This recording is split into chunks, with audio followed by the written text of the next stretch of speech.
Hello, everybody. It is the day of the Pride Parade. However, I did not get ready in time to attend this year, so it's the first time in years. I don't even have any footage of it or anything like that, but I am getting ready because still that kind of day. So I am going to dress appropriately for Pride and, well, appropriately for me for Pride, and take Scooby and we'll wander down to Bank Street and see what's happening. So, I have already put on my NYX Poor Feller, and for the first time I've put it everywhere. Now, I'm also going to put on, since I already have it, because right now there's the controversy with Elf because of that idiot that they put in their ad, which I don't understand. He doesn't use makeup. He doesn't have an audience of people really that use makeup. I don't get the purpose of him being in that ad, so maybe they wanted to be controversial, but I think that's going to cost them. But I'm not going to throw it away. I've got it. I'm going to use it up.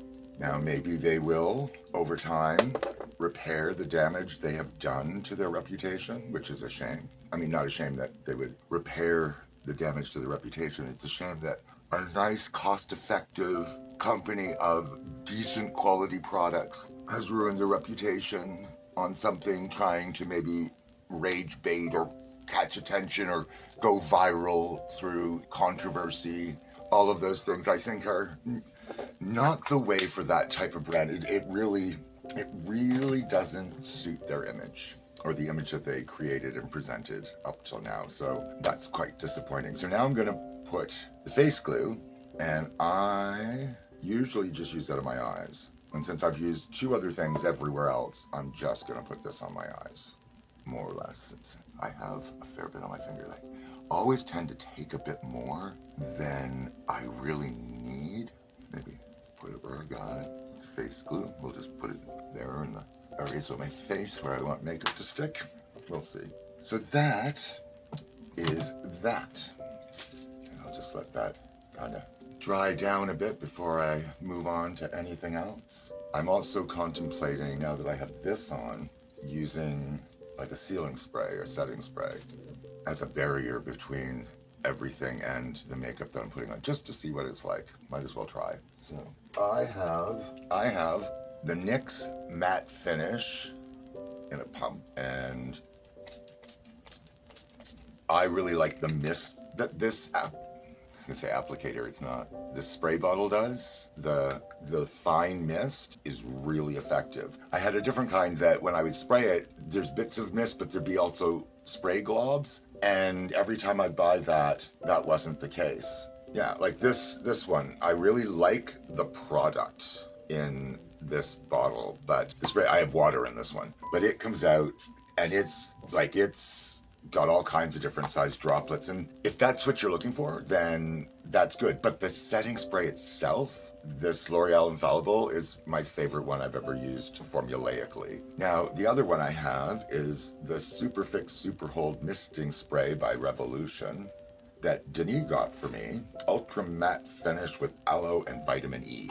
So again, I'm not going to know which, and maybe they'll fight each other, but this has a fine mist, but it's a very different kind of sort of pump up there with the tin. I have no idea how much is actually in here. I can hear it, I can feel it, it feels fairly full, but again, I don't know how much the can itself weighs versus the little plastic things. But that's what I've got, so that's what I use. And then when I find out different information or if something else goes on sale, I might try something. And I'm not lucky enough to have people, companies send me samples of their products to try.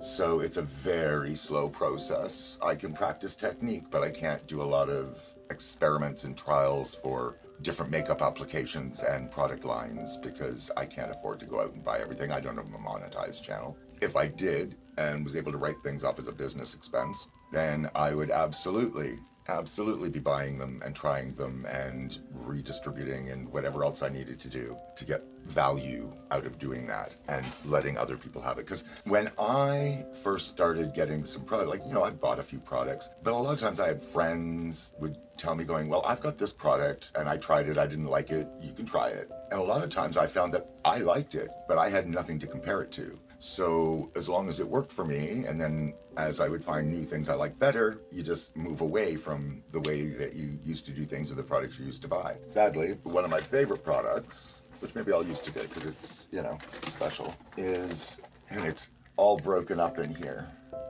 What I have left is sort of all broken up in here, and it's not much. And it was one of the products that got donated to me because somebody didn't like it, and it's the Almay Smart Shade Powder Bronzer. It is, what's the shade? Is it on there? I can't remember the shade. Anyway, product does not exist. You cannot get this in any form. And I really liked it because it comes with a brush that sits in here. It clips into there, has a mirror. There I am. Hi. Then the product, of course, is on this side. I'm not going to use it right now because this is not the time to use it, but it is just, as I start putting some on, by far my favorite bronzer that I've come across. Now I'm sure there's other ones, but all things considered, everything about this I love. And it did not break until I dropped it not that long ago. So it was almost to the end, and it was my fault. It wasn't the fault of the product itself or the containment unit, but there we go. Now I think today is going to be one of those days. Okay, well, I'm going to start with my light peach elf concealer because it's what I have. I'm looking to get the NYX Can't Stop Won't Stop in pale because I really hear some good things about that, and I find the NYX products in my drugstore and everything else, but they do not have either the Can't Stop Won't Stop, or if they do, they don't have it in the pale. Maybe it's just not popular that way. I'm gonna go on here, and I'm just gonna put all that on here like this. Maybe just do one side at a time. I'm gonna take this sponge, a little damp. I cleaned it off today. I had to wash it 11 or 12 times before it went clear. That's probably a sign I should probably clean it more often. That is my guess. I was wondering why it was making my face all brown, and when I realized how much makeup was in there, and probably a mixture of a whole lot of things. So I'm going to try and keep the concealer part on this end, and then I will do this for the foundations and things. Yeah, what a difference it makes when you have a clean sponge. That should not surprise me the way I made it sound like that surprised me. But sometimes when you realize something you kind of already know in a very in-your-face way, it's just like that. Yeah, normally I don't do the damp beauty blender thing. And I'm seeing now why one would. It pays to try things. Like, if you get a result and it works for you, it's difficult sometimes to have like a reason to want to try and do something in a different way. And that's normal. But I do find that if you play around with things and try something different, you can keep most of it the same, but you change that one variable, try it and see what kind of difference it makes, if any.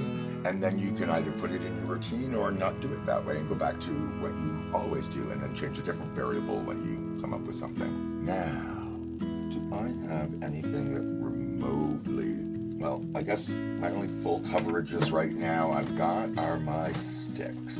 So maybe I will go in with my contour stick first. I'm going to try and do some underpainting because that's why I put the concealer on first. So this is the She Glam contour stick, and I'm just going to put it in here, under here.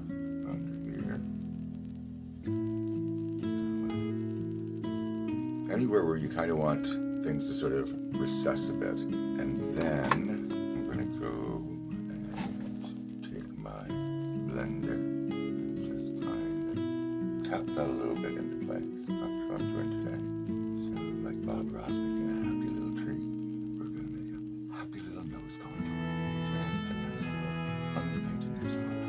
And same thing with the little contour shadow here.